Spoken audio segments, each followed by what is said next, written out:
கடலூர் சட்டமன்ற தொகுதியில களத்தில் இருக்கக்கூடிய வேட்பாளர்கள் திமுக கூட்டணியில காங்கிரஸ் சந்திரசேகரன், அதிமுக வேட்பாளராக MC சம்பத், முன்னாள் அமைச்சர், நாம் தமிழர் கட்சியின் சார்பில் சரசு, தாவேக வேட்பாளராக ராஜ்குமார்.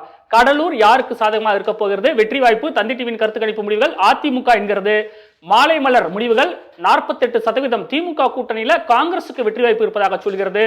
எப்படி சார், அதிமுகவா இல்ல திமுகவா?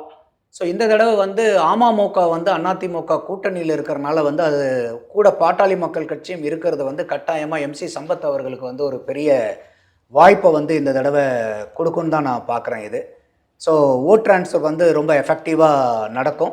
ஸோ இந்த இடத்துல காங்கிரஸ் நிற்கிறனால அந்த திமுகவினுடைய வாக்கு வங்கி காங்கிரஸ்க்கு ட்ரான்ஸ்ஃபர் ஆகுமாங்கிற ஒரு பிரச்சனை இருக்குது. அந்த வகையில் அதிமுக கூட்டணிக்குள்ளார அந்த பிரச்சனை ஆரம்ப கட்டத்தில் இருந்தாலும் பின்னாடி அதெல்லாம், அதாவது கூட்டணிக்கு முன்னாடி அவர்களெல்லாம் முரண்பட்டவர்களாக இருந்தாங்க. கூட்டணிக்கு அப்புறம் பார்த்தீங்கன்னா எந்த விதமான சின்ன சின்ன சலசலப்பு கூட அங்கே இல்லை.